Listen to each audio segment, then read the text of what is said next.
Assalamualaikum warahmatullahi wabarakatuh. Pertemuan ke-13 dari mata kuliah Hukum Internasional akan membahas The Law of Treaties atau Hukum Perjanjian Internasional. Apa itu yang dimaksud dengan perjanjian internasional? Sebelum tahun 1969, hukum perjanjian internasional adalah hukum kebiasaan internasional. Perjanjian internasional itu menunjukkan itikat baik dari masing-masing negara yang menjadi pihak atau state party dalam bekerja sama untuk membuat suatu aturan tertulis dan mengikat secara hukum yang menunjukkan komitmen masing-masing pihak negara pihak dalam perjanjian tersebut. Setiap negara berdaulat pada saat ini sudah menjadi party atau pihak yang wajib untuk taat terhadap ratusan dari perjanjian internasional yang sudah ditandatangani dan sudah diratifikasi. Untuk memastikan bahwa perjanjian internasional, international treaty yang merupakan salah satu sumber hukum internasional itu berjalan dengan baik. Selain perjanjian internasional, suatu negara bisa melakukan janji, membuat janji unilateral, dan janji ini jika diniatkan sebagai hukum, maka juga bisa mengikat, memiliki efek legal seperti perjanjian. Kecuali jika negara itu mengurungkan niat untuk melanjutkan janji tersebut menjadi hukum. Dasar dari hukum perjanjian internasional adalah Vienna Convention on the Law of Treaties yang diakhiri pada 23 Mei 1969 dan akhirnya perjanjian aturan konvensi tentang perjanjian internasional tersebut mulai berlaku pada 27 Januari 1980. Pada pasal 2 Vienna Convention menjelaskan bahwa treaty adalah perjanjian internasional yang dilakukan antar negara dalam berbentuk tulisan tertulis sebagaimana diatur oleh hukum internasional. Dan di situ ada poin-poin di dalam perjanjian tersebut, baik itu satu atau dua instrumen, poin-poin dalam perjanjian tersebut, dan juga apapun yang sebagaimana perjanjian tersebut menuliskan, maka itu adalah bagian dari perjanjian ini. Dan suatu konferensi internasional yang memunculkan perjanjian multilateral, maka perjanjian multilateral tersebut akan sah jika voting atau disetujui oleh 2/3 negara anggota dalam perjanjian multilateral, suatu pertemuan internasional. Kecuali jika 2/3 anggota tersebut menentukan aturan lain, bukan voting. Misalnya seperti di ASEAN tidak menggunakan voting tetapi musyawarah mufakat. Dan Vienna Convention pada 1969 tidak membahas antara hubungan negara dengan organisasi internasional, karena hubungan antara negara dengan organisasi internasional dan hubungan antara negara berdasarkan hukum nasional itu akan dibahas dalam konvensi lain. Misalnya Convention on the Law of Treaties between States and International Organizations 1986. Jadi konteks dari Vienna Convention on the Law of Treaties hanyalah perjanjian antar negara, bukan antar negara dengan organisasi internasional, karena ada di konvensi lain. Bagaimana tahap-tahap dari implementasi perjanjian internasional? Ada dua tahap awal, yaitu antara signature atau tanda tangan dan juga ratifikasi. Perlu saya jelaskan bahwa dalam suatu pertemuan internasional, biasanya negara mengirim salah satu perwakilannya, bisa diplomat atau bisa menteri yang mewakili negara tersebut, mewakili pemerintahan negara dalam suatu pertemuan internasional. Dan signature yang dimaksud adalah perwakilan pemerintah suatu negara menandatangani draft perjanjian internasional. Ada negara-negara tertentu yang mencukupkan dengan tanda tangan perwakilannya, misalnya tanda tangan diplomatnya, tanda tangan menterinya, atau bahkan tanda tangan presidennya itu sudah cukup untuk mengesahkan suatu perjanjian internasional tanpa harus diratifikasi. Sedangkan ratifikasi mengharuskan bahwa perjanjian yang sudah ditandatangani dibawa kembali ke negara asal, lalu dicek oleh badan pemerintah dan distempel, disahkan, akhirnya baru berlaku menjadi hukum nasional. Jadi ada negara yang mencukupkan tanda tangan sudah membuat negara tersebut terikat dengan hukum perjanjian internasional yang sudah ditandatangani perwakilan atau diplomat dari negara tersebut. Ada juga yang mengharuskan ratifikasi supaya memastikan tanda tangan oleh diplomat atau oleh menteri atau oleh perwakilan pemerintah tidak bertentangan dengan hukum nasional, karena itu membutuhkan ratifikasi. Jadi draft yang sudah ditandatangani dibawa kembali ke negara, disahkan, dan baru diterapkan sebagai hukum nasional.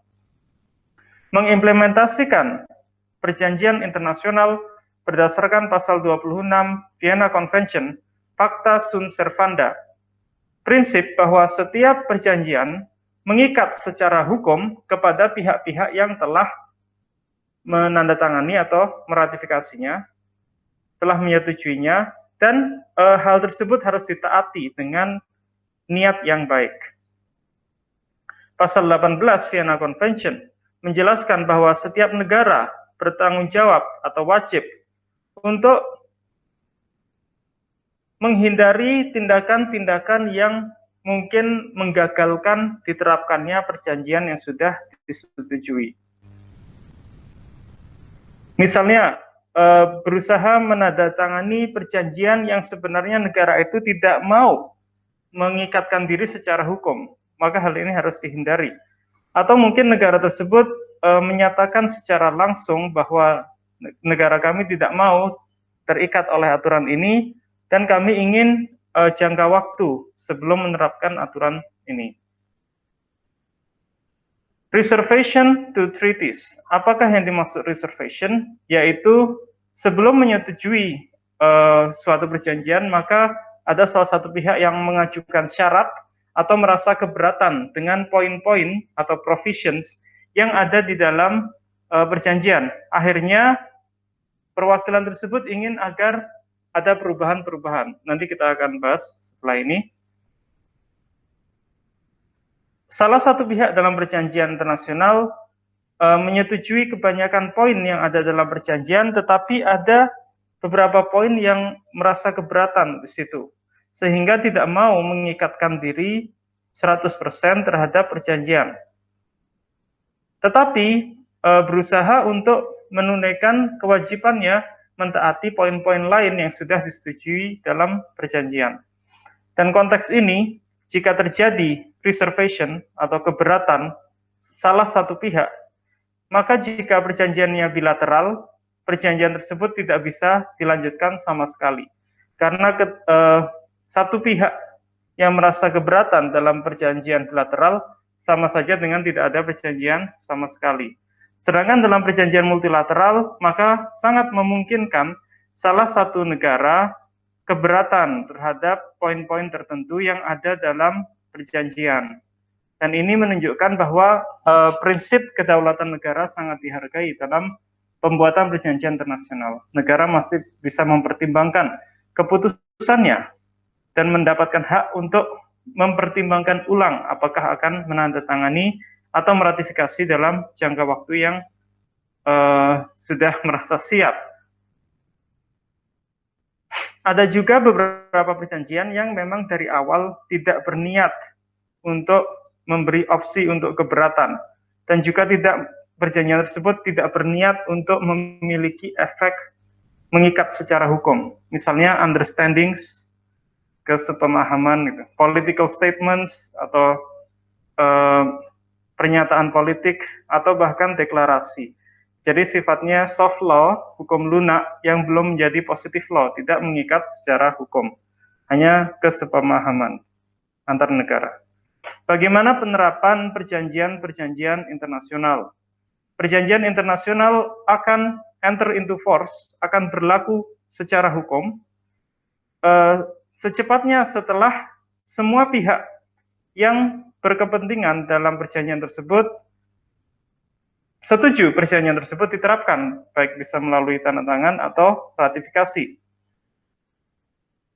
Dan perjanjian yang sudah diterapkan hanya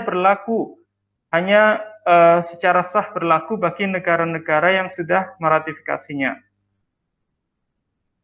Dan jika perjanjian tersebut menuliskan tertera dalam perjanjian tersebut bahwa perjanjian ini akan diimplementasikan menunda waktunya beberapa tahun ke depan, maka jangka waktu tersebut memberi waktu negara-negara untuk menyesuaikan kondisi peraturan dalam negeri.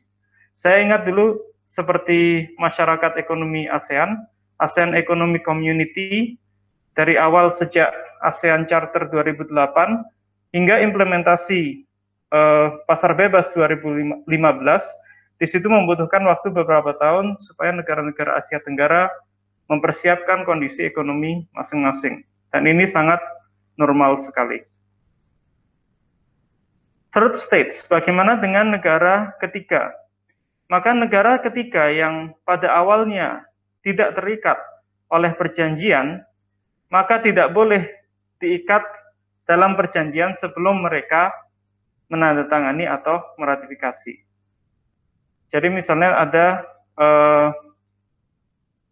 kolonialisme, lalu ada negara merdeka, jadi negara yang sudah merdeka tersebut tidak bisa dianggap sudah menyetujui aturan-aturan internasional yang sebelumnya ditandatangani atau diratifikasi oleh pihak penjajah, walaupun berada di wilayah yang sama, karena negaranya sudah berbeda, sudah merdeka. Dan semua negara, terlepas dari mereka meratifikasi atau tidak, jika aturan yang dimaksud, perjanjian internasional yang dimaksud adalah hukum kebiasaan internasional, maka semua pihak harus taat kepadanya. Misalnya hukum kebiasaan internasional yang sudah tertuliskan menjadi treaty seperti UNCLOS atau United Nations, itu peraturan-peraturan PBB tentang masalah zona ekonomi eksklusif yang sudah pernah kita bahas, tentang batas teritorial udara, jurisdiksi nasional, ini semua sudah disepakati sebagai hukum kebiasaan internasional yang tertulis dalam perjanjian. Maka tidak bisa hanya karena negara tersebut tidak mengesahkan ZEE, seenaknya sendiri mengambil alih wilayah zona ekonomi eksklusif negara lain. Itu tidak bisa. Amendment and modification. Amandemen dan modifikasi dari perjanjian yang sudah berlaku dan sudah disahkan. Berbagai perubahan terhadap perjanjian yang sebelumnya sudah disetujui harus melalui proses formal seperti proses pembuatan perjanjian tersebut pada awalnya. Jadi melalui negosiasi, mungkin mengirimkan diplomat atau perwakilan pemerintah, melalui proses review, dan juga tadi misalnya ada reservation, keberatan di poin mana, sampai akhirnya bisa mengamandemen atau memodifikasi jika diperlukan. Dan amandemen perjanjian internasional tidak akan mengikat secara hukum kepada pihak-pihak yang sudah menandatangani atau meratifikasi perjanjian awal sebelum diamandemen, jika pihak tersebut tidak menyetujui amandemen. Maksudnya adalah kalau ada pihak yang sudah meratifikasi perjanjian A, lalu perjanjian A diamandemen, lalu negara-negara ada sebagian yang menyetujui amandemen, sebagian yang tidak, maka negara yang tidak menyetujui amandemen hanya wajib patuh terhadap perjanjian versi lamanya, versi A, bukan versi A plus, seperti itu. Sedangkan modifikasi, konteksnya bagaimana? Kalau tadi amandemen ditambahkan mungkin pasal-pasal artikel baru dalam perjanjian internasional, sedangkan modifikasi misalnya dalam perjanjian internasional multilateral antar banyak negara yang mengatur tentang hubungan antar banyak negara, lalu tiba-tiba ada dua di antara banyak negara tersebut yang ingin mengubah ketentuan dari hubungan kedua negara tersebut. Jadi perjanjian yang sudah disahkan ternyata ada beberapa pihak yang ingin mengubahnya hanya sebatas hubungan antara dua negara tanpa merubah atau tanpa perlu amandemen, maka ini bisa terjadi. Amandemen piagam PBB hanya bisa dilakukan atau diterapkan bagi semua anggota PBB jika diratifikasi oleh 2/3 anggota PBB dan semua anggota permanen Dewan Keamanan PBB. Interpretasi treaty. Bagaimana treaty interpretation? Jadi konteksnya interpretasi adalah untuk membantu pengadilan nasional, pengadilan persidangan, dan juga pengacara, bagaimana mereka menilai jika misalnya ada dua pihak yang sudah membuat kesepakatan, membuat perjanjian internasional, ternyata kedua pihak tersebut bersengketa. Bagaimana cara kita menilai kita menggunakan perjanjian internasional tersebut sebagai dasar hukum menyelesaikan sengketa berdasarkan bagaimana cara kita melihat perjanjian tersebut. Ada beberapa perspektif yang bisa digunakan oleh pengadilan, persidangan, atau pengacara. Yang pertama, objective approach. Jadi pihak judicial, pihak pengadilan, bisa melihat teks perjanjian dan menganalisa penggunaan kata-kata, istilah-istilah dalam teks perjanjian. Ini adalah objective approach. Bisa juga subjective approach, yang dinilai bukan perjanjiannya secara teks, tetapi niat kedua belah pihak, atau kalau multilateral berarti niat berbagai negara, berbagai pihak, dalam menandatangani atau membuat persetujuan tersebut, niatnya apa? Supaya tidak memunculkan asumsi interpretasi ambigu dalam teks. Dan yang ketiga pendekatannya object and purpose, dinilai dari bukan teks, bukan niat, tetapi tujuan bersama yang ingin dicapai dengan membuat perjanjian tersebut pada awalnya. Dan yang terakhir, bagaimana cara negara-negara yang sudah membuat perjanjian tersebut keluar atau mengakhiri perjanjian internasional. Yang pertama, by consent. Jadi memang ada niat dari kedua belah pihak atau semua pihak perjanjian bilateral atau multilateral untuk mengakhiri perjanjian tersebut. Yang kedua, material breach. Ada salah satu pihak dalam perjanjian yang sengaja melanggar perjanjian, maka perjanjian tersebut tidak berlaku jika bilateral. Salah satu pihak melanggar, maka perjanjian bilateral tidak lagi berlaku. Jika multilateral, maka hanya tidak berlaku bagi pelanggar perjanjian. Supervening impossibility by performance atau force majeure. Jika misalnya perjanjian tersebut mengikat berdasarkan adanya objek tertentu yang dibutuhkan, tetapi dibutuhkan untuk mengimplementasikan perjanjian, tetapi objek tersebut hilang atau hancur, maka tidak bisa perjanjian diteruskan untuk diimplementasikan, maka hal ini juga tidak bisa dilakukan. Fundamental change of circumstances.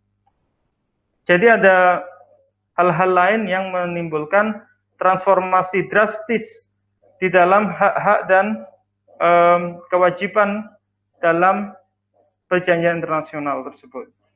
Jadi jika provision atau poin-poin hak dan kewajibannya berubah secara drastis, maka perjanjiannya yang lama tidak berlaku. Dan juga kemungkinan-kemungkinan lain yang bisa terjadi untuk menggagalkan atau mengakhiri perjanjian internasional. Misalnya ada dua negara tersebut mengakhiri hubungan diplomatik atau dua negara tersebut memilih untuk berperang, terjadi perang di situ. Jadi mengakhiri hubungan diplomatik atau dua negara berperang, hal ini tidak menggagalkan perjanjian internasional atau bilateral antar kedua negara, sama sekali tidak. Kecuali jika kedua negara memang berniat dan menyatakan untuk mengakhiri perjanjian antar keduanya. termination atau mengakhiri suatu perjanjian membebaskan pihak-pihaknya dari tanggung jawab dan hak yang sudah tertuliskan di perjanjian yang sudah diakhiri. Tetapi hak dan kewajiban sebelum perjanjian tersebut masih berlaku. Sedangkan suspension di sini hanya secara sementara mengeluarkan salah satu pihak dari perjanjian. Misalnya diberi warning karena tidak bisa menjalankan hak dan kewajibannya dengan baik. Demikian presentasi dari saya dalam pertemuan ini. Assalamualaikum warahmatullahi wabarakatuh.